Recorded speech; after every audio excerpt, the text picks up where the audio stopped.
8 Sonipat headquarter police के पीछे का एक रोड। रात के 11:30 बजे उस रोड पे एक ब्लैक कलर की मारुति वैगन आर खड़ी थी। कार की नंबर प्लेट्स पीले रंग की थी।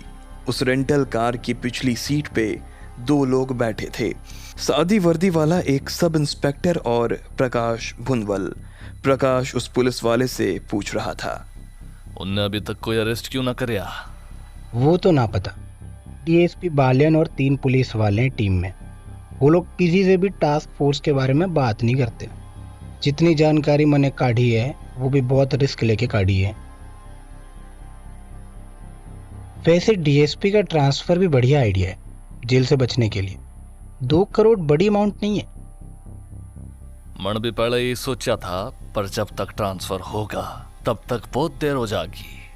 प्रकाश ने आगे झुक के डैशबोर्ड खोला और उसमें से एक प्लास्टिक की थैली निकाली और सब इंस्पेक्टर को दी। सब इंस्पेक्टर ने थैली खोल के देखा। उसमें 500 के नोटों की 2 गड्डियां थीं।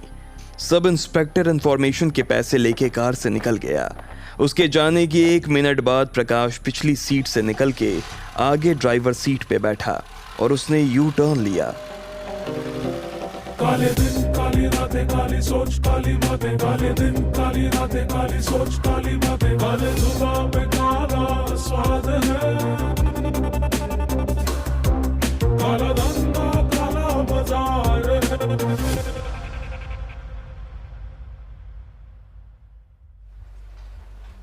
सचिन और आकांक्षा समीर बेदी के ऑफिस में थे। प्रकाश के फोन टैप में उसने एक प्रोसिक्यूटर का नाम लिया था। हमने उस प्रोसिक्यूटर को ट्रैक किया। मैं और डीएसपी अमित बालियान से मिलने गए। उसे बस जेल का डर दिखाने की देर थी। वो तोते की तरह सब कुछ बोलने लगा। अब वो केस में हमारा सरकारी गवाह है। उन्होंने एक प्रोसिक्यूटर खरीद रखा था। अनबिलीवेबल। इतने सालों में कुछ क्लेम्स के केस कोर्ट में भी गए थे। वो प्रोसिक्यूटर वहाँ इंश्योरेंस कंपनी के केसेस को कमजोर कर देता था, इसलिए ये लोग कभी कोई केस नहीं हारे। उसे एक केस का 2 लाख मिलता था। My God. अब किला गिरना शुरू होगा। सोनीपत पुलिस हेडक्वार्टर के एक इंट्रोगेशन रूम में डॉक्टर मिनारिया डीएसपी बलियान के सामने बैठा था। डीएसपी बलियान के हाथ में एक फाइल थी। डीएसपी बलियान ने देखा कि डॉक्टर मिनारिया मुस्कुरा रहा था। तेरी शक्ल देख के तो लगता है तू लोगों की जाटता बहुत होगा। नहीं सर, मेरा बस नेचर ही ऐसा है। मुझे यहाँ क्यों बुलाया है सर? गैस कर, 100 रुपए दूंगा। डॉक्टर मिनारिया ने कोई जवाब नहीं दिया। डीएसपी बलियान ने फाइल से 2 पेपर निकाल के डॉक्टर मिनारिया को दे दिए। ये देख। डॉक्टर मिनारिया ने दोनों पेपर लिए और उन्हें पढ़ने लगा। पेशेंट राम किशोर सैनी। एक तेरी साइन की हुई झूठी पोस्टमार्टम रिपोर्ट है और दूसरी राम किशोर के गांव के आंगनबाड़ी सेंटर की रिपोर्ट है जिसमें लिखा है उसे कैंसर था। तेरी कॉल्स भी टैप की है हमने। परसों तो डॉक्टर जैन से हर केस के 20,000 रुपए एक्स्ट्रा मांग रहा था। डॉक्टर मिनारिया की हंसी गायब हो गई। इंश्योरेंस फ्रॉड का बहुत बड़ा स्कैम चल रहा है। तू उसमें छोटा सा मोहरा है। बिना टाइम वेस्ट करे सब कुछ बता दे, हो सके तेरी सजा थोड़ी कम हो जाए। थोड़ी देर बाद कमरे में टेबल और कुर्सी रख दी गई थी और एक कांस्टेबल डॉक्टर मिनारिया का बयान दर्ज कर रहा था। मुझे डॉक्टर अमन जैन ने 3 साल पहले कांटेक्ट किया था। मैं हॉस्पिटल रिकॉर्ड्स हैंडल करता था। मुझे रिकॉर्ड्स में से ढूंढ के उन्हें वो केस फाइल देनी होती थी सर, जिनमें पेशेंट कैंसर की लास्ट स्टेज पे हो। एक फाइल के मुझे 10,000 रुपए मिलते थे सर। फाइल्स देने के बाद उन पेशेंट को डॉक्टर जैन के साथी इंश्योरेंस में घपले के लिए कांटेक्ट करते थे।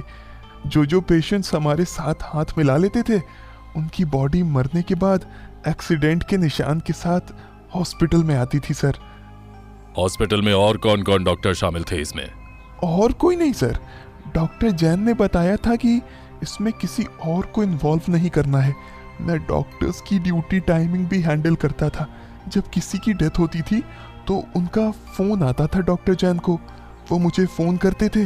मैं ड्यूटीज़ मैनिपुलेट करके पोस्टमार्टम के लिए अगली ड्यूटी डॉक्टर जैन की लगा देता था, ताकि जब वो बॉडी आए जिसकी झूठी पोस्टमार्टम रिपोर्ट बनानी है, तब डॉक्टर जैन ड्यूटी पर हों। और डॉक्टर जैन सर पोस्टमार्टम बनाते थे और उस पेशेंट का डेटा मैं हॉस्पिटल रिकॉर्ड में से डिलीट कर देता था। बस इतना ही काम था मेरा। डॉक्टर जैन के किस किस साथी को जानता है तू? मैं सर सिर्फ 2 लोगों से मिला हूँ, उनका नाम नहीं पता। कैसे दिखते थे? गुंडा टाइप लुक था उनका। डीएसपी बल्यान हंसने लगा। डॉक्टर जैन कहाँ है? घर पे नहीं मिले? पता नहीं सर, सच बता रहा हूँ। फिर डीएसपी ने डॉक्टर मिनारिया को घूर के देखा और आगे झुक के धीरे से पूछा, आखिरी सवाल, प्रकाश भुवल कहाँ है?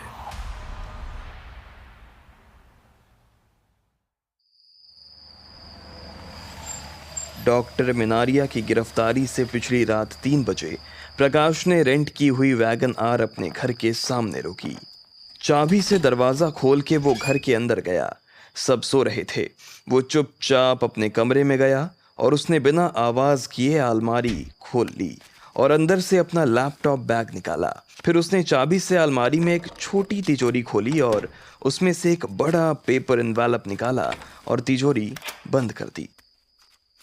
क्या कर रहे हो? प्रकाश ने पलट के देखा।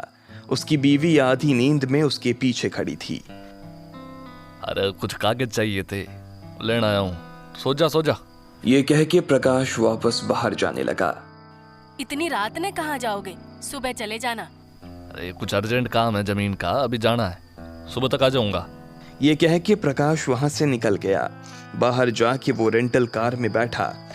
उसने अपने घर और उसके बाहर खड़ी टोयोटा फॉर्च्यूनर को देखा, फिर कार स्टार्ट करके वहां से निकल गया।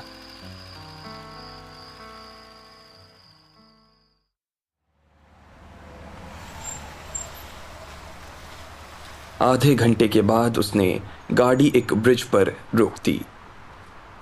ब्रिज के नीचे से नाला बह रहा था। उसने कार की खिड़की खोली और पहले अपना लैपटॉप नाले में फेंका, फिर अपना वाइट कलर का आईफोन और फिर ब्लैक कलर का आईफोन, दोनों नाले में फेंक के वहां से वो निकल गया। डॉक्टर मिनारिया जिस दिन गिरफ्तार हुआ, उसी शाम हेड कांस्टेबल राजबीर कुमार भी अरेस्ट हुआ। शाम को वो इंटरोगेशन रूम में डीएसपी अमित बल्यान के सामने बैठा था। डीएसपी बल्यान ने गला साफ किया और कहा, head constable Rajbir Kumar, insurance fraud investigation की स्पेशल टास्क फोर्स चीफ के सामने बैठा है तू। मेहनत करवाएगा कि वैसे ही बता देगा? राजबीर चिल्लाया, मैं पावली कैंड हूँ सर, पावली कैंड।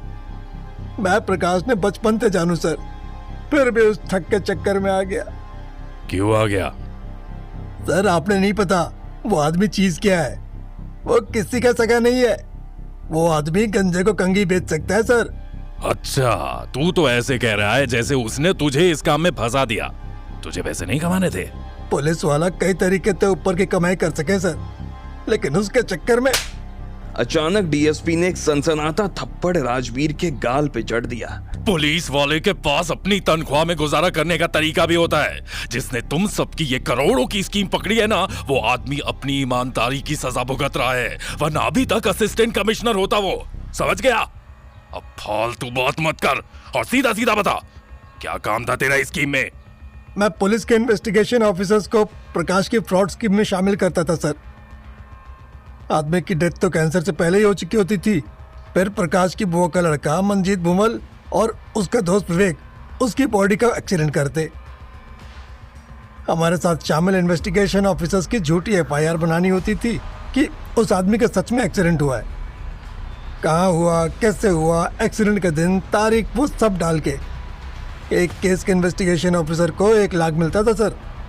और बस सर, मेरा और मेरे साथ के पुलिस वालों का यही काम था।